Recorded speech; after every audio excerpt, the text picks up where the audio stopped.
Nikki Battiste is in Round Rock, Texas, where police found the suspect. Nikki, what are you hearing about the suspect from his neighbors? Rena, we are hearing bits and pieces today about him. Authorities have said that he had currently been unemployed. We know that he had been homeschooled growing up.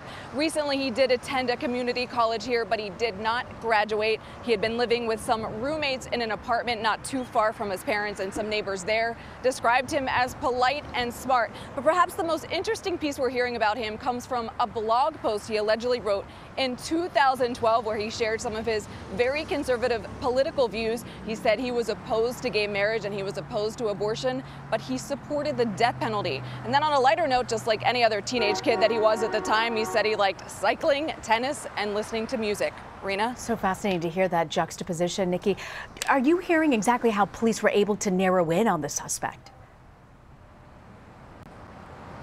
Authorities are saying their big break were these surveillance videos from a FedEx store not too far from here. Perhaps he started his own demise by going there. Being seen, you may see images from those videos. You'll see we now know Conditt had on a white wig, making him look like a much older man. He was wearing gloves. He was dropping off 2 packages. It was one of those packages that really broke this case. It exploded at another FedEx location near San Antonio just in the last 48 hours. And that's what trickled this sequence of events, helping authorities. They also say that the commonalities between the bombs that he made helped them. He used the same elements, the same materials in each of them, which ultimately led to his death. And I'm standing in front of this highway. It was right here where police chased him, and ultimately he detonated a bomb in the vehicle he was driving. Rena?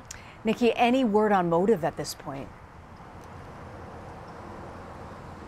Motive is the big question here. There were initial reports in the early days of these incidents that maybe it was racially motivated, but that was quickly knocked down after some of the more recent victims were white. We've heard nothing about motive, but as we know, there's a ton of evidence for these authorities to comb through, and this is an ongoing investigation, so hopefully we'll know more. Rena? Nikki Battiste on the ground there in Texas. Thank you, Nikki.